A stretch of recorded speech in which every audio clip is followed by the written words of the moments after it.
Activating FaceTime on your iPhone is straightforward, allowing you to make seamless video and audio calls with other Apple users. If you're facing issues getting it to work, don't worry.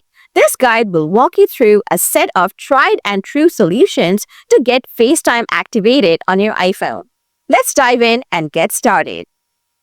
Solution 1. Check your internet connection. First, swipe down from the top right corner of your iPhone screen to open the control center. Make sure either Wi-Fi or cellular data is enabled. Then, open a browser and visit a website to confirm your internet connection is stable. If the connection seems unstable, enable airplane mode, wait 10 seconds, and turn it off.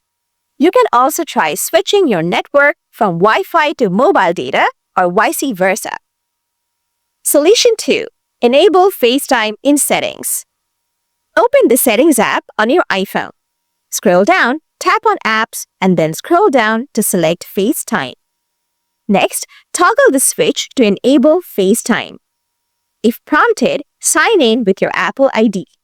Ensure FaceTime is activated with either your phone number or Apple ID. Solution 3. Check date and time settings. Go to the Settings app again.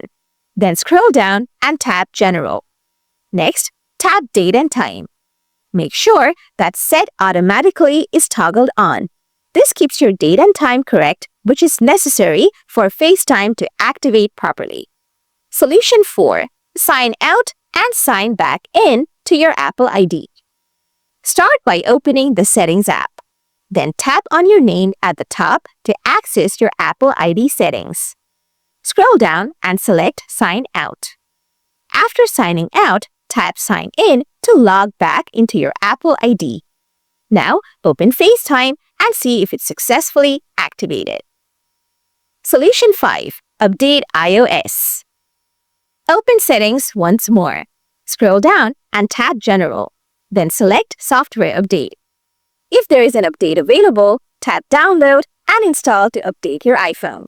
And there you have it. By following these steps, FaceTime should be up and running, ready for video and audio calls. If this guide was helpful, be sure to subscribe for more troubleshooting tips. Thanks for watching, and stay tuned for more helpful videos.